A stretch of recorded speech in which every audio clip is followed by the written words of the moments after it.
Assalamualaikum warahmatullahi wabarakatuh. Kembali lagi di mata kuliah Sistem dan Teknologi Informasi.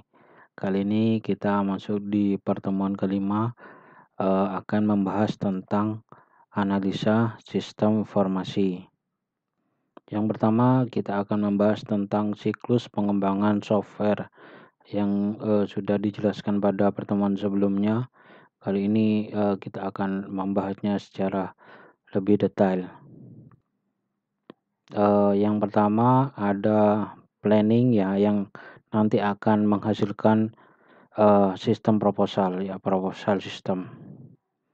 Ya, user atau product owner melakukan permintaan software atau yang disebut biasanya sistem request ya, ke sistem analis ya, berdasarkan dari permasalahan yang ada di organisasi.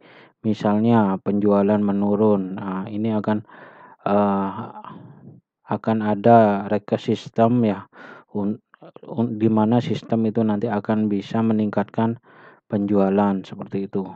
Kemudian sistem analis membuat analisa kelayakan atau yang disebut dengan feasibility analysis ya, dari sistem request ya, meliputi studi kelayakan dari segi teknis, ekonomi, dan organisasi. Kemudian fase selanjutnya yaitu analisis dan desain. Ini akan menghasilkan dokumen berupa sistem spesifikasi. Setelah dinyatakan layak, sistem analis melakukan analisis dan desain, dan hasilnya adalah sistem specification. Ya. Bisnis analis membantu sistem analis memahami proses bisnis dari software yang akan dibangun. Analisis sistem informasi dilakukan dengan cara berikut ya. Yang pertama yaitu requirement gathering.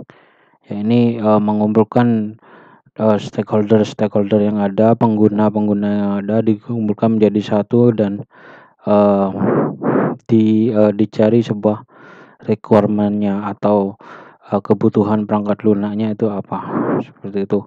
Yang kemudian yang kedua, identifikasi proses bisnis dengan use case diagram.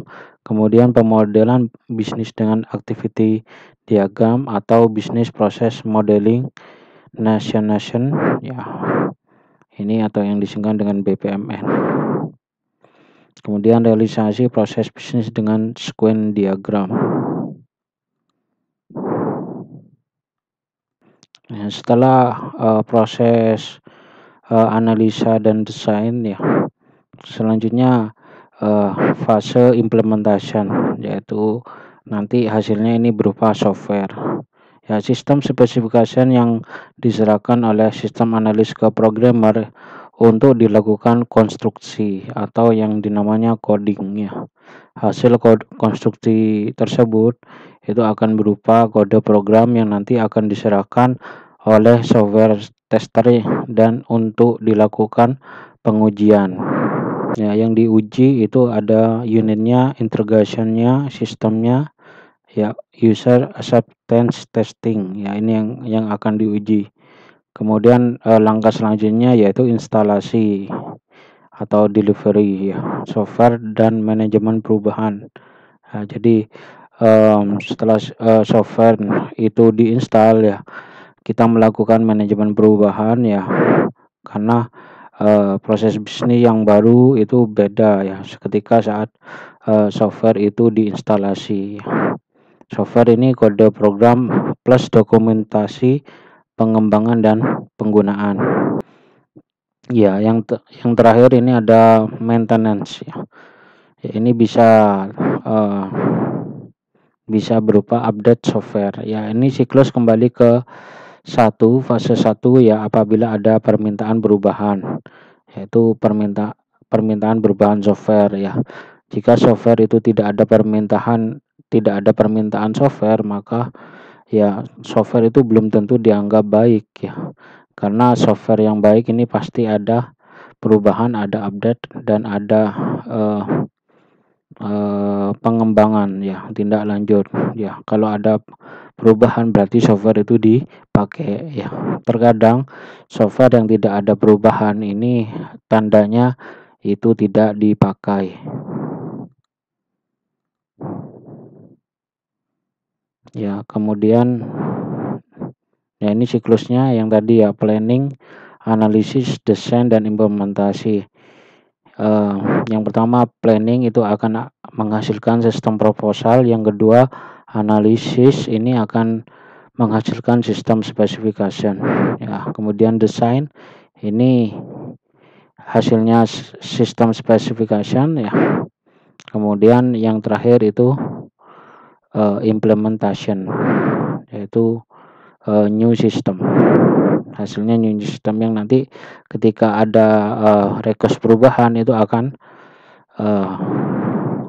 sistem request lagi kembali ke fase awal lagi seperti itu, dan akan terus menerus sehingga nanti softwarenya itu bisa layak dan digunakan secara terus menerus. Ya, ini fase analisa ya, analisis sistem informasi yang pertama dilakukan yaitu requirement gathering ya. Di sini kita melakukan pengumpulan kebutuhan sistem. Ya, kebutuhan sistem menjelaskan apa saja yang dibutuhkan sistem. Yang pertama ini business requirement-nya apa gitu ya, menjelaskan apa yang dilakukan sistem berdasarkan proses bisnis ya. Fokus pada apa yang harus dilakukan sistem, bukan bagaimana melakukannya ya. Ini fokusnya ada itu nanti apa yang harus dilakukan sistem ya. Kemudian terdapat dua macam kebutuhan sistem. Yang pertama fungsional requirement, yang kedua non fungsional requirement ya. Non fungsional requirement ini tidak berhubungan dengan fungsi-fungsi yang ada di dalam sistem ya. Contohnya operation requirement gitu ya, operasinya bisa digunakan pakai Windows, Macintosh itu contohnya. Kemudian performanya ini bisa merespon ya dalam waktu 7 detik ya. Ini salah satu non fungsional. Kalau fungsional ini adalah fungsional yang akan dibutuhkan di dalam sistem. Contohnya bisa printing ya, bisa spell checking, itu adalah kebutuhan fungsional.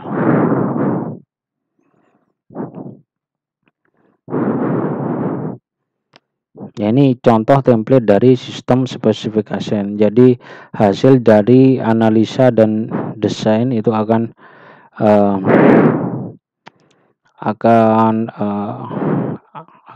keluar menjadi ya, akan outputnya itu akan menjadi sistem specification ya.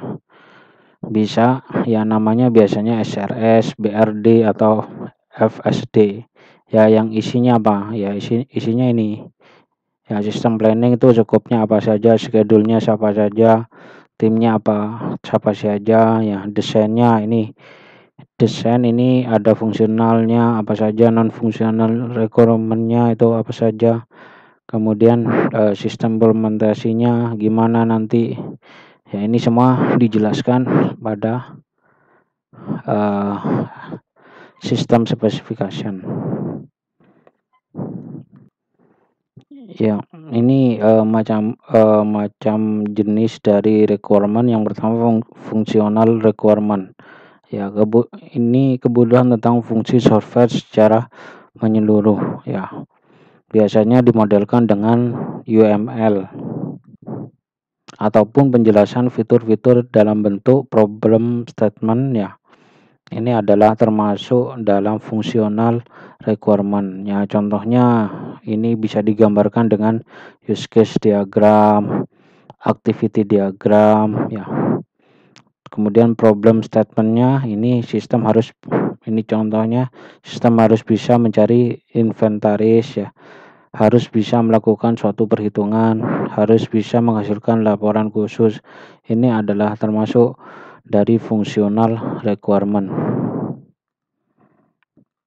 ya. Kemudian non fungsional requirement ya. Non non-functional requirement ini contohnya dari segi operasional ya, itu bisa dari lingkungan fisik atau teknis ya. Dari segi kinerja bisa adalah kecepatannya seperti apa, keandalannya seperti apa. Terus dari segi keamanan siapa saja yang dapat menggunakan sistem ya, ini salah masuk dari non-functional requirement. Kemudian budaya dan politik, kebijakan perusahaan, masalah hukum ini masuk non-functional requirement. Nah, ini contohnya ya, jaringan dokumentasi dan informasi hukum JDIH ya. Non-functional requirement-nya ya, yang pertama sistem dapat digunakan oleh semua perangkat lunak yang lainnya, ya ini operasional. Sistem layanan harus memiliki tingkat ketersediaan 99%.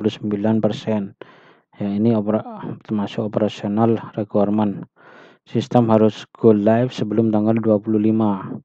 Nah, ini masuk operasional requirement. Ya, sedangkan performa requirement ini waktu respon harus tidak lebih dari 2 detik.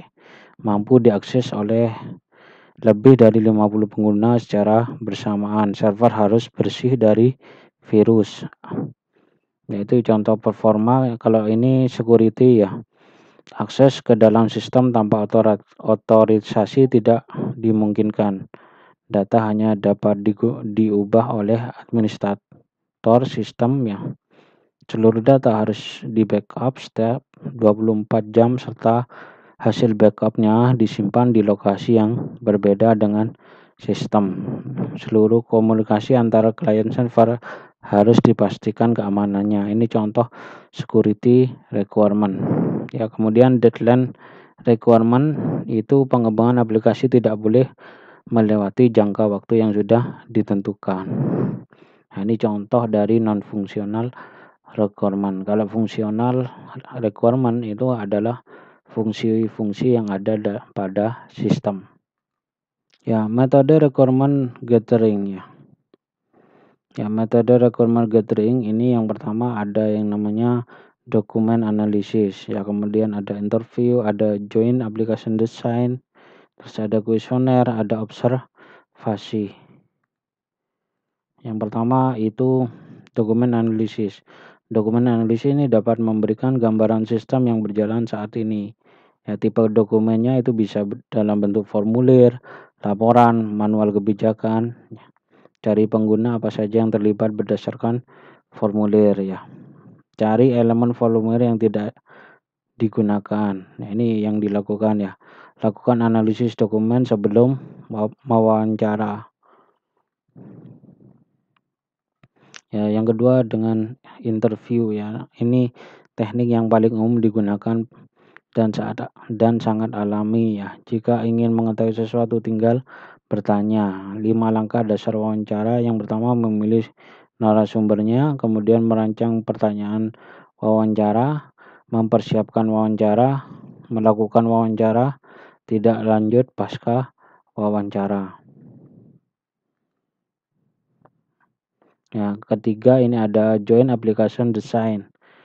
Nah, ini memungkinkan manajer proyek, pengguna dan pengembang untuk bekerja sama, dapat mengurangi scope creep ya hingga 50%. Ya, jadi scope-nya itu kalau menggunakan JAD ya, scope-nya itu nanti tidak akan terlalu melebar ya, sehingga 50% ini tidak melebar seperti itu. Hindari persyaratan yang terlalu spesifik atau terlalu kabur. Ya, sertakan 10 hingga 20 pengguna yang nanti akan menggunakan sistem. Ya, kemudian cenderung bertahan 5 hingga 10 hari selama periode.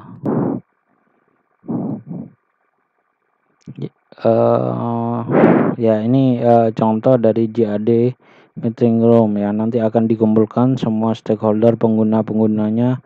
Nanti akan dilakukan diskusi ya di sini, sehingga nanti sistem yang akan dibuat itu bisa ketahuan fungsionalnya apa, kebutuhan sistemnya itu apa saja yang Kemudian yang keempat itu kuesioner. Ini dalam pemilihan peserta itu menggunakan sampel populasi ya.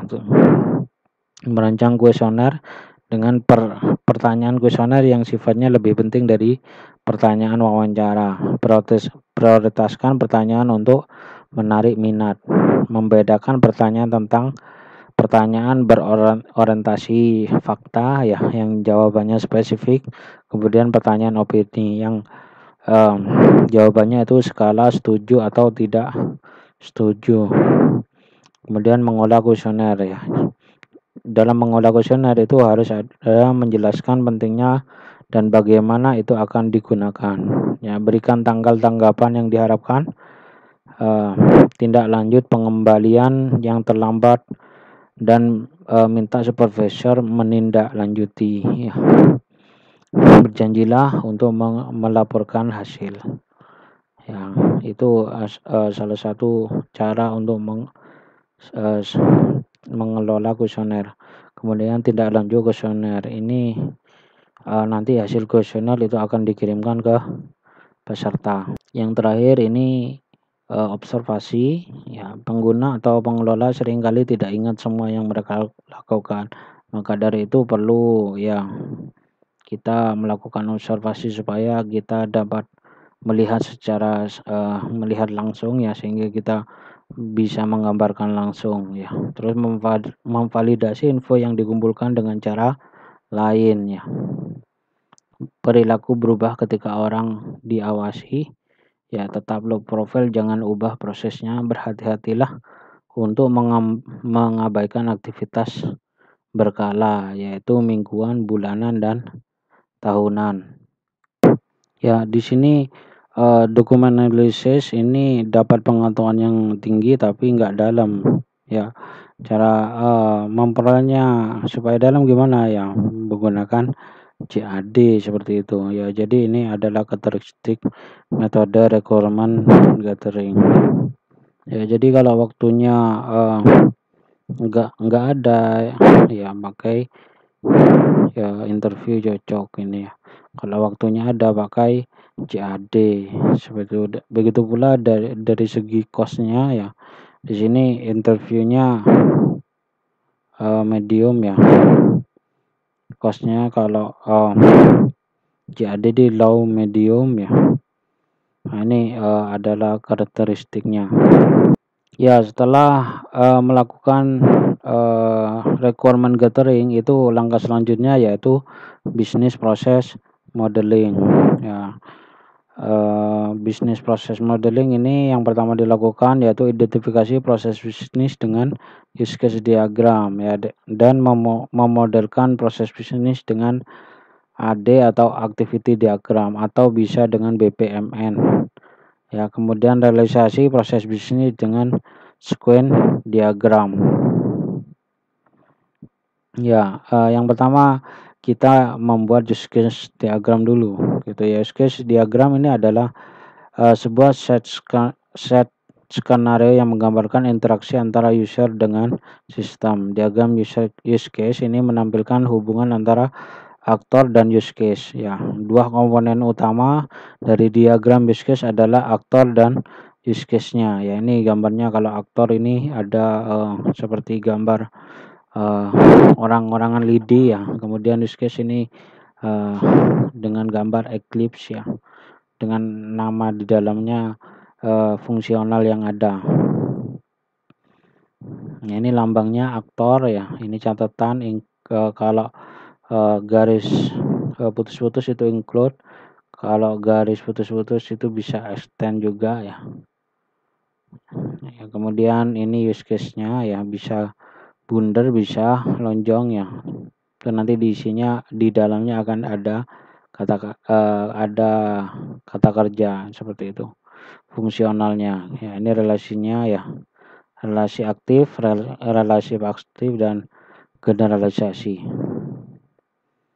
ya. Kemudian use case diagram ini menggambarkan kebutuhan sistem dari sudut pandang user ya, memfokuskan pada proses komputerisasi atau automated processes ya. menggambarkan hubungan antara use case dan aktor. Use case menggambarkan proses sistem, ya, kebutuhan sistem dari sudut pandang user. Ya, jadi sudut pandang user di sini ya. Kemudian secara umum use case adalah pola perilaku sistem, ya, urutan transaksi yang berhubungan dengan yang dilakukan oleh satu aktor. Ya, use case terdiri dari use case, aktor, relationship-nya, sistem pendirinya, package-nya ini opsional semua, yang dua yang harus ada ini ada use case-nya, aktor, dan relationship-nya. Ya, ini contohnya ya. Nah, ini harus sudut pandang user, ya, kebutuhan user seperti itu ya. Ya, kasir jual barang, ya, ini salah ya, harus konsumen beli barang ya di kasir, lalu melakukan pembayaran seperti itu.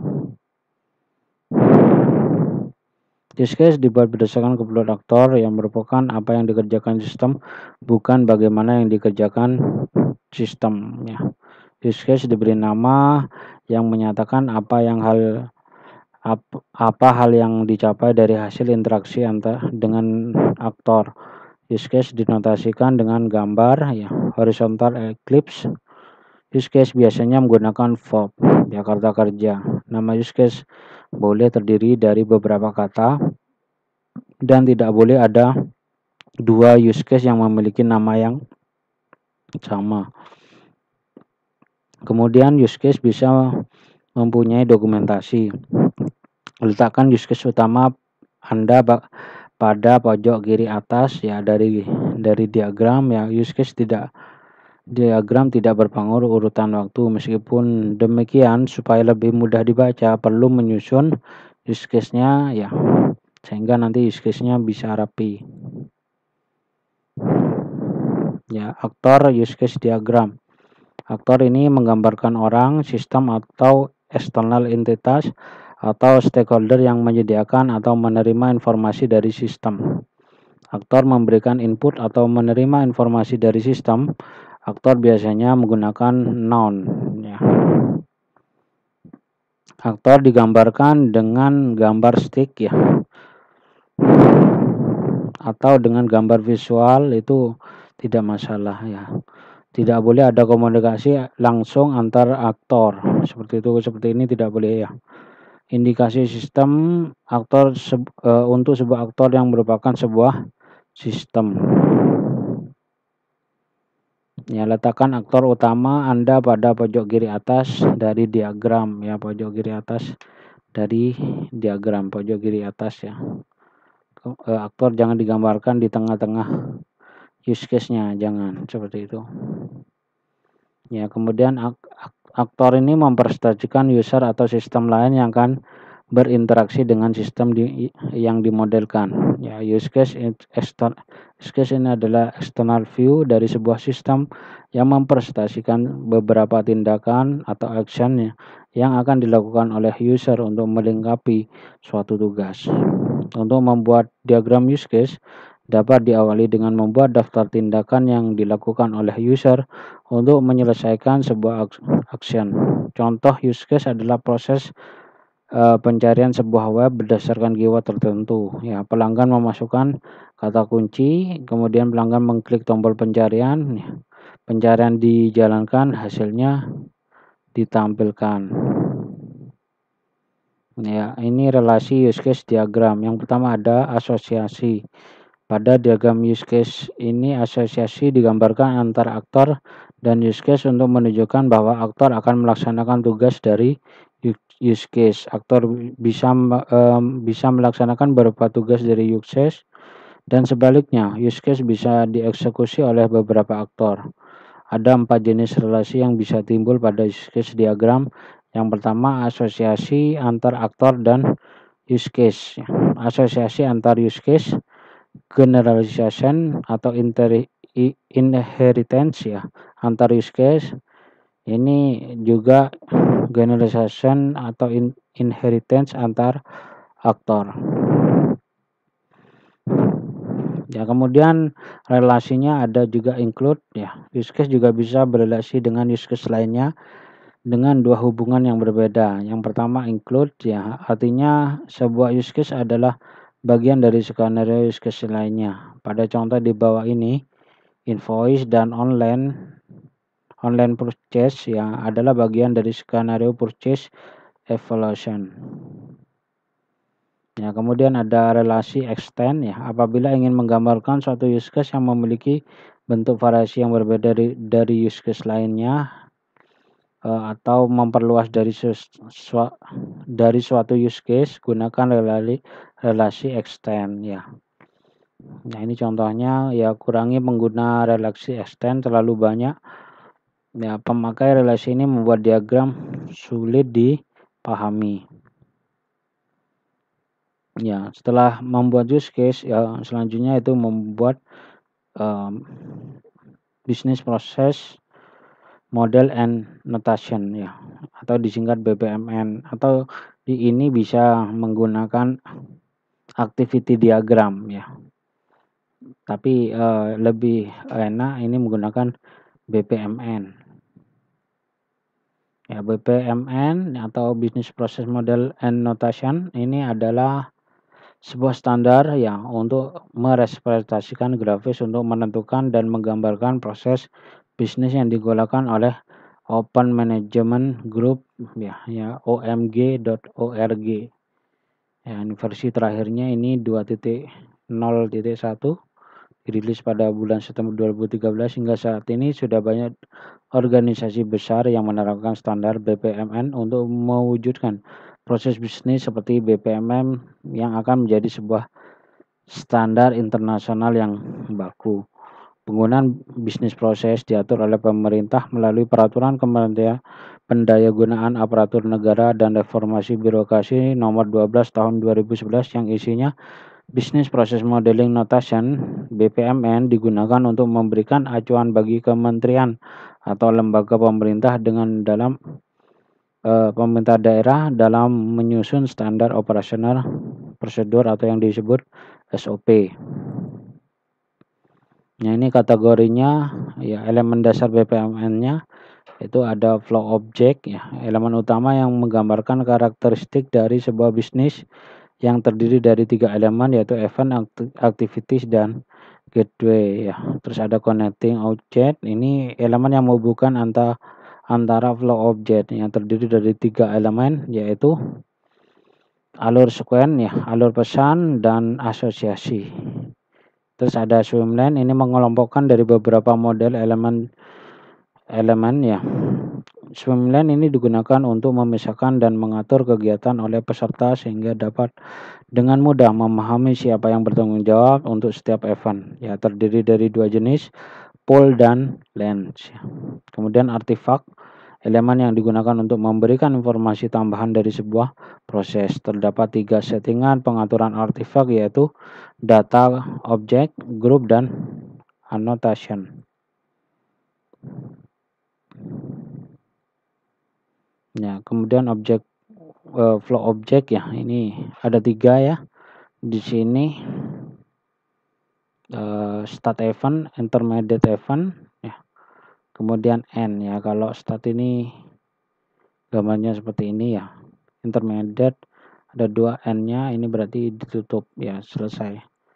Kemudian flow object activity ya.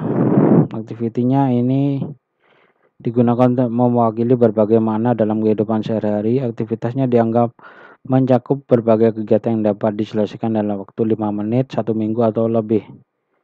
Ya. Ini nanti isinya task ya, transaction, sama sub proses. Ya, kemudian ada gateway ya. Ini nanti akan mendefinisikan semua tindakan arus urutan proses bisnis ya. Sebuah gateway kadang-kadang memainkan salah satu dari 2 peran dan kadang-kadang bermain baik pada waktu yang sama. Gateway digambarkan dalam bentuk wajik ya, dan digunakan untuk mengontrol percabangan dan penggabungan sequence flow.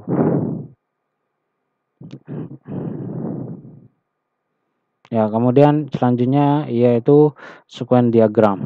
Ya, Sequence diagram ini adalah menunjukkan perilaku objek dari use case dengan menggambarkan urutan langkah untuk menyelesaikan sebuah task ya dalam sebuah timeline. Nah, ini ada 3 jenis ya, boundary, control, dan entity. Nah, sequence ini adalah kelas yang terletak pada sistem dengan dunia sekelilingnya ya. Smartphone, laporan antarmuka ke perangkat lunak seperti printer, scanner, antarmuka sistem lainnya ya adalah termasuk kategori boundary class. Ya, OML menggambarkan kelas pembatas dengan gambar berikut ya. Boundary class adalah apa saja yang memungkinkan aktor berinteraksi dengan sistem. Ya, menangani informasi yang disimpan dalam penyimpanan tetap, memperhatikan kata benda dalam aliran kejadian. Beberapa kata benda akan menjadi entity class dalam sistem. Cara lain adalah dengan memperhatikan struktur basis data. Jika rancangan basis data telah diperhatikan nama-nama labelnya, tabelnya ya. Tabel menangani rekod informasi secara permanen, sementara entity class menangani informasi dalam memori komputer. Ya, notasi entity class ini adalah ya seperti ini ya. Ini kontrol kelas ini bertanggung jawab untuk mengkoordinasi kegiatan terhadap kelas lainnya. Kelas ini bersifat opsional. Notasi kontrol kelasnya ini seperti ini ya.